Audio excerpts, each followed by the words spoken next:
I'm Christine, a 41-year-old homemaker. My husband, Mark, and I first crossed paths at work, eventually tying the knot after 5 years. Our joy was complete with the arrival of our son, Jake, now an adorable 5-year-old. While I'd love to spend every moment with him, our financial constraints necessitate my working and leaving Jake at a daycare center. Jake, being understanding, often makes simple requests, like wanting an omelet tomorrow. His innocence makes it easy to comply, although I secretly suspect it's because my culinary skills don't extend far beyond basic dishes. Despite my excuses, I can't deny the challenge of crafting a perfect omelet. The early years with Jake were blissful, with our family outings and weekend drives creating cherished memories. However, things started changing when Jake turned 3. Mark, once elated by Jake's presence, began coming home late, citing frustration with Jake's occasional fussiness as the reason. Mark's late arrivals became more frequent, often extending into the early morning hours. His excuses seemed flimsy, and the scent of sweet perfume on his suit raised suspicions. Though bothered, I chose to ignore it, prioritizing Mark's role as a decent father when Jake was at his best. Fast forward 2 years, and Jake has grown into a lively 5-year-old. His vitality contrasts sharply with Mark's deteriorating attitude. Mark's impatience surfaces even for trivial matters, like a spilled cup of tea. Attempts to address Jake's behavior result in Mark snapping and refusing to engage with him. Conversations with Mark have become strained. His dismissive attitude toward family time and insistence on eating out instead of my cooking add to the tension. Suggestions for outings on his days off are met with resistance, as Mark prioritizes rest over quality time together. It's disheartening to witness Mark's persistent irritability, seemingly stuck in a perpetual fussy face. Despite my attempts to bridge the communication gap, our exchanges have devolved into arguments, leading me to wonder if Mark will ever outgrow this phase at 40 years old. I once confronted him about his perpetual anger, asking why he was always so furious. As expected, he responded with his usual ire, claiming, "It's because you're useless, obviously. You're passing that on to Jake. I wish he turned out more like me." It was a hurtful statement, insinuating that all of Jake's positive traits were inherited from him, while any negative qualities came from me. I found it hard to believe his audacity. My frustration with Mark escalated, with his words and actions causing me considerable emotional pain. Thoughts of divorce crossed my mind, as he seemed one step away from ending our marriage due to his behavior and lack of respect for our family. Despite it all, I stayed, holding on to the love I still had for my husband. Even though Jake was scared of Mark, he clung to a semblance of affection for his father. Living with a husband who was perpetually in a bad mood wore me down, but I lacked the courage to break up our family. Then, one day, Mark brought up the topic of a trip with some colleagues from work. These colleagues were the ones he was close to, the ones reveling in their single lives. He casually informed me of his decision to join them on the trip. I questioned the rationale behind his sudden desire for a getaway. Mark expressed his frustration, claiming he had been patient for too long, sacrificing all his time for the family. According to him, I spent all the money he earned on useless luxuries. I retorted that I was not indulging in luxuries, and, in fact, contributed more to our family than he did. The harder I worked, the more money I made, but Mark seemed to put less and less into our family. His trip, financed by our shared resources, infuriated me. He declared, "I'm going away for a week from tomorrow, whether you like it or not. Don't complain." I was taken aback by the abruptness of his decision and felt my anger simmering. Before I could respond, Jake, who was supposed to be asleep, woke up. Panicked, I rushed to attend to him, apologizing for the disturbance. As I tried to put Jake back to sleep, I sensed something was wrong. His body felt hot, and he complained of a headache. In an instant, his eyes rolled up, and he collapsed.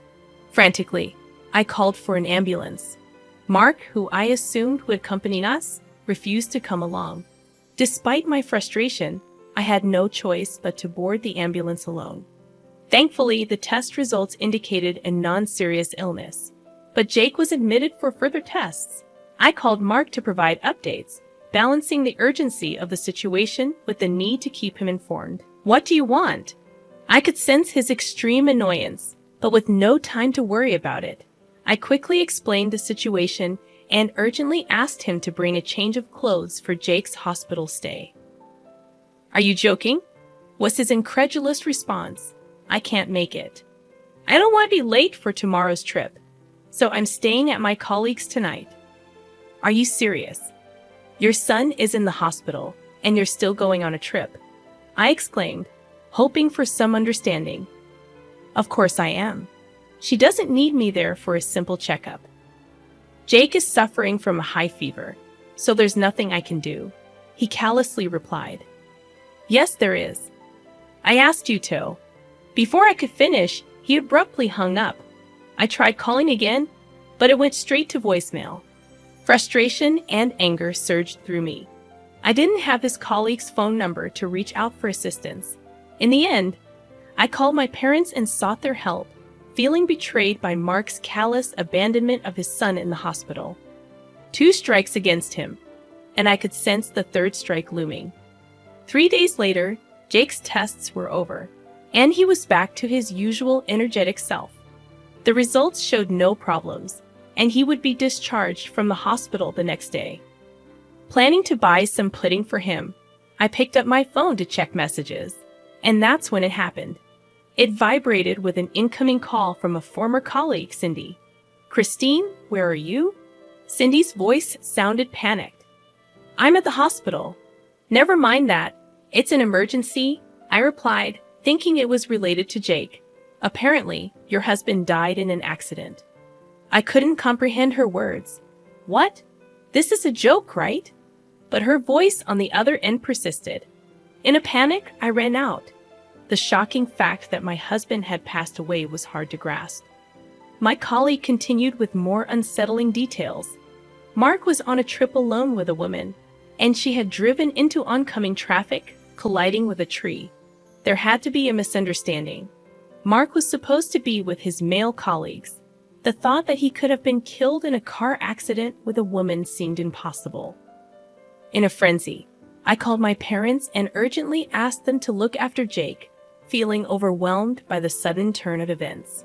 In a state of panic, I rushed to the hospital where my husband was admitted.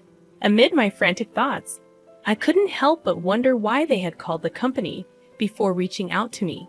Nevertheless, it seemed like the situation was not a fabrication, so I hastened to verify the details. According to my former colleague, the men who were supposed to be with my husband were safe. Unsurprisingly, they were not together. Mark hadn't even bothered briefing them about his fabricated alibi. He was with another woman. 3 strikes. 3 strikes. And it seemed Mark's actions had caught up with him. Doubts lingered about whether he had actually died, and I needed to confirm the truth. As I entered the hospital room, a rattle echoed. To my surprise, there was only one person in the room, undoubtedly Mark. Bandages wrapped around his hands and feet looked painful, but the rise and fall of his chest indicated he was breathing. Cindy's information about his demise was incorrect. Mark was alive. "You're alive," I murmured, moving closer. Examining his slightly open eyes, he seemed a bit shaken. Maybe he hadn't anticipated the company contacting me so promptly. In his usual grumpy tone, Mark spat out, "Took you long enough. Your husband's been in an accident, and it takes you ages to get here. You useless piece off." "Well, good to see he's still his usual self," I interjected, noting his battered appearance.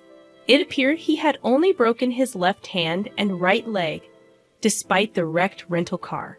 "I'm glad you're okay," I told him, to which he replied, "You better take good care of me, huh?" He seemed remarkably fine.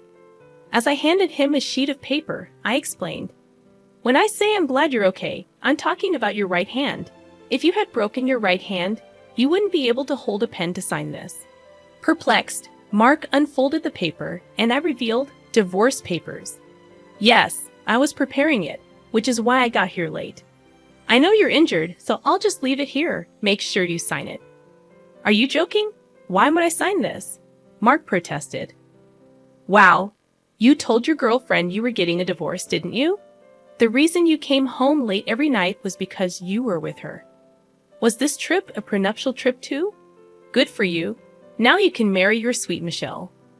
How do you even know her name? Mark questioned. Because I spoke to her, obviously. In fact, before coming to your hospital room, I stopped by the woman's room. She was also in the same hospital. I asked for the woman who was in a car accident and immediately found her. Despite her injuries, she seemed better off than you. Her parents were in the hospital room too. I asked her to tell me everything. I explained, recounting my encounter with the woman. With her parents questioning her, she glared at me and said, "Let him go. I don't know what she sees in you.